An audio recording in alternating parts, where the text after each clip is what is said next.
نوې سایکالوجي ریسرچ مطابق 15 شیزونه د انسان ذهني تکن ختموي او دا 15 شیزونه د انسان دماغ هم مضبوطوي او فوکس یې سیوا کوي. په هغه کې د ټولو ناول دی د قرآن پاک تلاوت کول.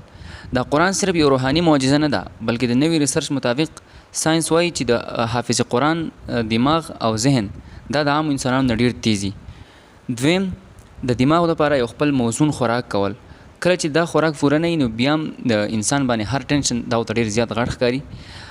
نو د هغې لپاره لکه بادام، اخروټ، مچھلي، شات، انډې او دهي وغیره دا شیزونه چې دي دا اعصابو ته طاقت ورکوي، بیا انسان ته ټینشن لږ کمي، مطلب دماغ ورته مضبوطي. دویم خوب پوره کول. د 7 غنټو نه واره د 8 غنټو پورې 8 غنټې ښه پوره جوخت خوب کول. د دې سره دماغ واپس ریسټ کیږي او ډېر زیات تازه کیږي. څلورم روزانه نوي معلومات یادول، نوی هنر زده کول. د دماغ چې دی وي دا د مسل په شان دي. څنګه چې مسل څومره بار بار ته پریکټس کوې نو ستا به باډي جوړیږي، دغسې دماغ چې ته کله څومره استعمالوې نو هغومره به دا دې سره تیزیږي. او پنځم میډیټیشن، مطلب ذکر کول، ذهني سکون دپاره ذکر کولو دپاره دا یو څو قرآني نسخې دي.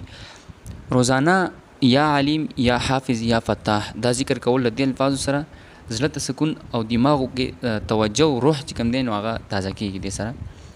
نو دا 15 داسې طریقې دي که چېرې تاسو د هیر کېدو بیماري یا ذهني تکن محسوسوي نو دا 15 طریقې د سایکالوجي ریسرچ مطابق دا چې پالو کړي نو په 2 ورځو کې به دننه دننه انشاءالله تا ته رزلټ میلاو شي چې زما ذهن بدل شوی دی که نه دی. نو د نورو داسې معلوماتي ویډیوګانو لپاره زموږ دا چینل سبسکرایب کړئ او